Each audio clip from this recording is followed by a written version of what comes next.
I have heard from multiple sources, all PR. It don't exist for real. What? Yep. I don't believe it. I don't believe it. NFL needed more money, that he's still out in these streets smashing. They know, yeah. Hey Fanatics, y'all, this Taylor Swift and Travis Kelce romance did not start as something that was real, like existing in real life, okay? I really like a nice story, especially a romantic one. A football player liking a pop star, that's interesting. If there isn't a young adult book about that yet, someone should definitely write it soon. When I first heard about Travis Kelce liking Taylor Swift, I thought, damn, that's great. But like on her album Reputation, Swift famously sings, "Call it what you want." Well, Taylor, I think I'm calling this one a PR stunt.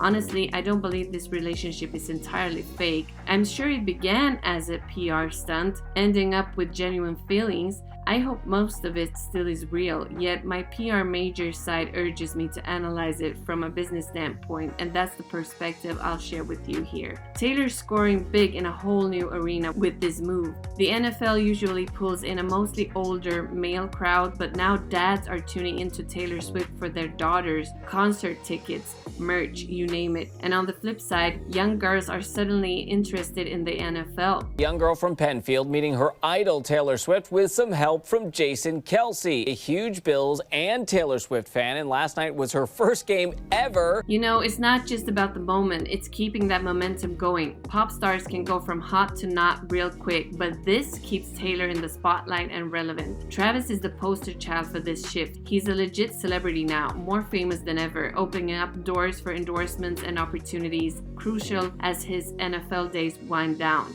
You know how it goes with stars. Britney and NSYNC, Backstreet Boys, Beyonce, Madonna, they hit their peak, cool off, then boom, nostalgia brings them back. Taylor's riding her peak, and by taking a page from the Kardashian playbook and putting her relationship with Travis in the spotlight, it's a win-win. The attention keeps both of them on everyone's radar, and Taylor's star power just keeps on rising. Travis Kelce has seen a massive boost in his public profile since the rumors linking him to Taylor Swift started circulating around mid-September 2023. Despite being a significant figure in the NFL community, his recognition has skyrocketed since he addressed the rumors on a podcast. I did this to myself, Jason. I know this. Shout out to Taylor for pulling up. It was definitely a game I'll remember. That's for damn sure. And then we just slid off in the getaway car at the end. By December 2023, he was featured in an impressive 375 commercials during the NFL season. Even though these ads were filmed before Travis and Taylor went public, some sponsors tweaked their media plans to capitalize on their heightened attention following the couple's announcement in September. The Wall Street Journal reported that this increased spotlight not only benefited Kelce's sponsors, but had broader positive effects. It's also worth noting that Swift's announcement of her new album at the Grammys on February 4th seems well-timed, likely capitalizing on the ongoing attention generated by her relationship with Kelce. Which is that my brand new album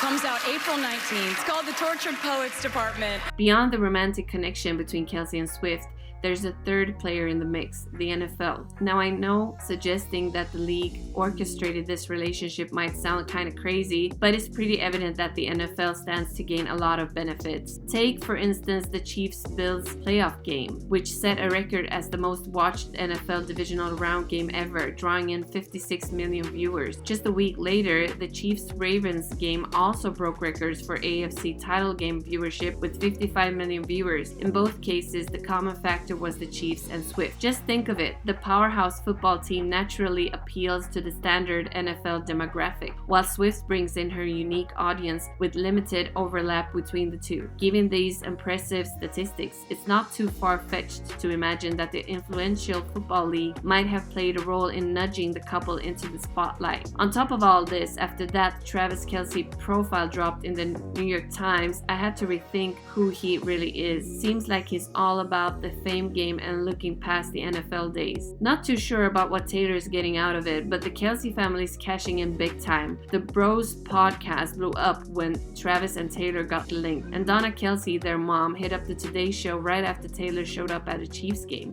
You can understand that the boxes in Vegas are multi-million dollars. Yeah. So I have a feeling I'm not in the box.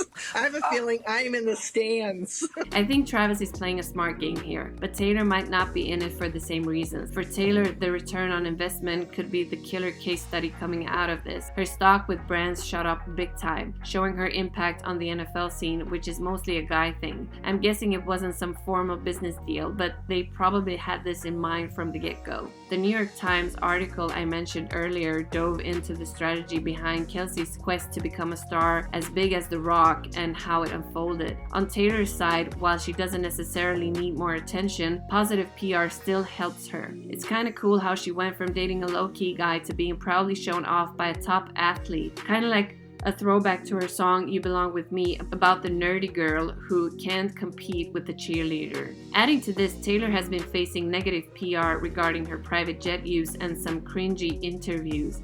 However, photo ops and appearances with Kelce seem to overshadow these stories in mainstream media. So convenient. Similarly, Kelce had some less than great tweets resurface, but they were swiftly buried by positive fluff pieces about him or snippets from his podcast discussing meeting Taylor. Cute.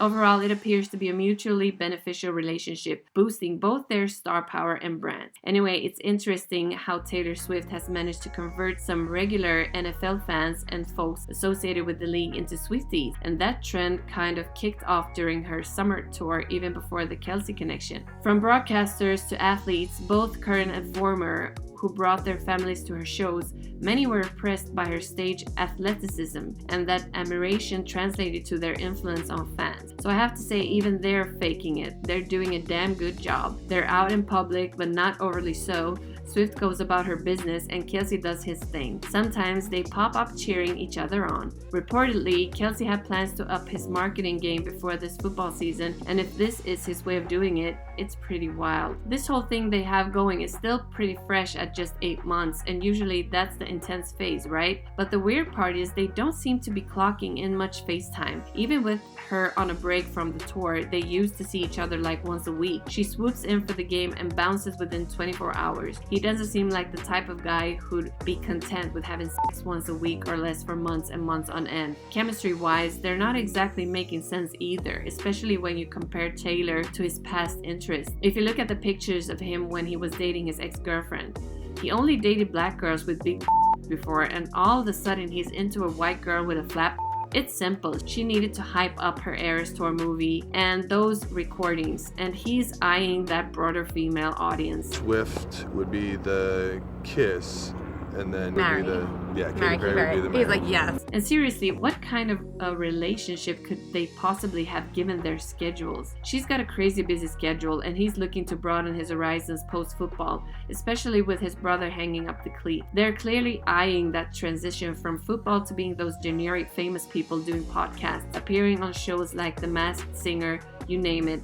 that was my first realization of like, oh no, I was like that with these. I didn't know what to say. I just kept saying, I don't know what to say. And on their end, I've been on. And for Taylor, it's just a bit of extra exposure to an audience she hadn't quite cornered yet. Finally, as my final piece of evidence, I want to bring up that one moment from a month ago with Travis yelling, "You have a right to party," and Taylor's close up with that kind of "what is he doing" expression. Partners do get embarrassed by each other, but it did seem like Taylor might be thinking, this is the guy I'm supposedly getting engaged to at the Super Bowl. You gotta fight for your right to party! Honestly, I can't help but wonder if she's thinking, this guy compared to my past beaux, really? It's like he's a bit of a Neanderthal compared to her previous relationships. And let's be real, there's a nagging doubt about him being controlling or having a temper. How is he going to play second fiddle to Taylor for the long haul? After the fumble, he comes over to Andy. He goes, "Keep me in." What happened is, on the fumble, he was not in the game. Noah Gray. Sure, he's a phenomenal athlete, breaking records and all, but in the grand scheme of things, both of them seem like they might have a bit of a control freak streak. So how on earth would this work if he wasn't part of the NFL's golden team? It's clear this whole thing benefits Travis, Taylor, and the NFL all at once, but the dynamics between them seem a bit, well, complicated. So what do you think? Has Miss Americana found her Mr. Americana, or did the couple take inspiration from Mastermind and deceive the entire country?